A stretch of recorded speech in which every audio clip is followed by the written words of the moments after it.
Hey, legit fam, just saw Once Upon a Time in Hollywood, and we thought it was a pretty good movie. It wasn't half bad. Yeah, and if you like movie reviews or keeping up to date with the movies coming out, go ahead and hit the subscribe button, hit the notification button, so you can be always up to date on the things that we release. And with that, Let's get into it. Quentin Tarantino's Once Upon a Time in Hollywood visits 1969 Los Angeles, where everything is changing as TV star Rick Dalton, played by Leonardo DiCaprio, and his longtime stunt double, Cliff Booth, played by Brad Pitt, make their way around an industry they hardly recognize anymore. All right, so like we said, it's a Quentin Tarantino film. It's his ninth film. You may have heard of some of his other works like Pulp Fiction, Kill Bill, Hateful Eight. I like that one, as well as Django Unchained. So his films are typically longer than your typical film, and they are usually kind of gory. This wasn't quite his typical forte, but still classic Tarantino. Yeah, and as I mentioned, Brad Pitt is in it, Leonardo DiCaprio is in it, Margot Robbie is in it, as well as a few others. And every time this trailer came on, I was so excited. I'm a huge Leonardo DiCaprio fan, so I was like, oh man, I gotta see it. A new Leo movie's coming out. And I was not disappointed at all. They all did a wonderful job acting. Yeah. No complaints there. Yeah, I think they all did pretty well. I did enjoy the acting, and it was honestly very convincing, especially from Leonardo DiCaprio. I liked his acting. I thought it was overall a solid performance from all of them.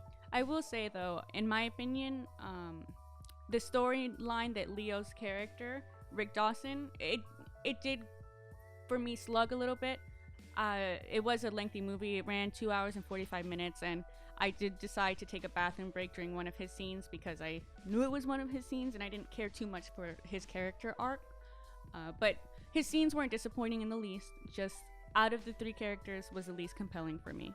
I don't know. I kind of liked Leo's character. I mean, it did drag just a little bit for me in the beginning and the middle. It just seemed just a little slow, but I did enjoy their plot line, so I feel like I could definitely see where their characters are coming, what they're going through, and stuff like that. Yeah, and for me, the movie didn't drag so much because I was very engaged in the characters, and I was very curious as to if they were going to touch on the Sharon Tate murder by the Manson family.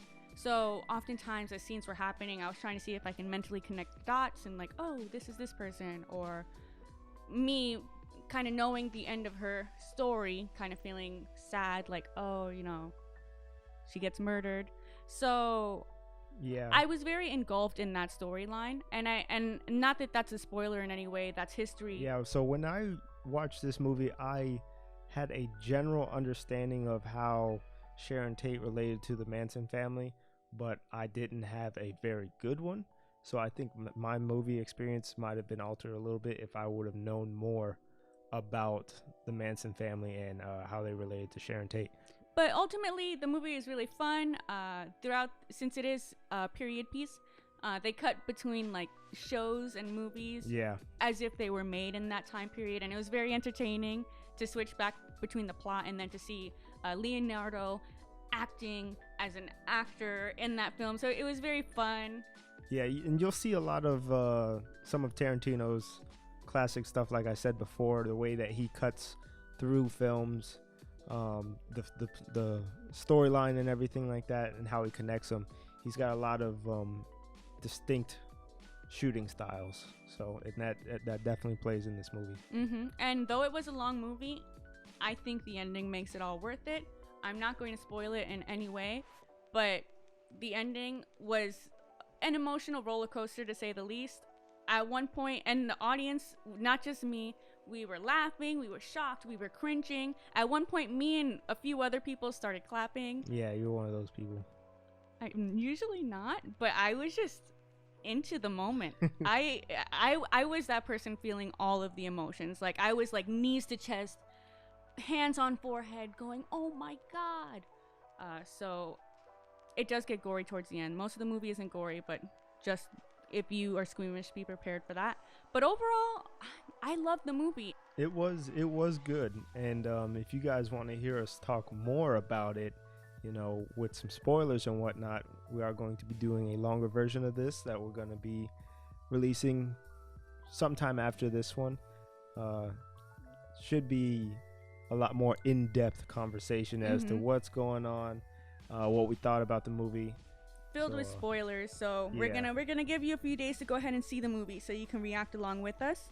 But with that, I'm gonna go ahead and rate the movie, honestly, a 9. I really liked it. I did like it. I'd give it probably an 8 or 8.5. If you want to see our previous review, go ahead and click the button on the video. We last reviewed Crawl, which was also a fun movie. But like we said, it was very interesting. Go ahead and hit the subscribe button and the notification so you can keep up to date and be updated when we release our podcast, and then updated when we release our next movie review. Thanks for watching. Thanks, guys. Bye.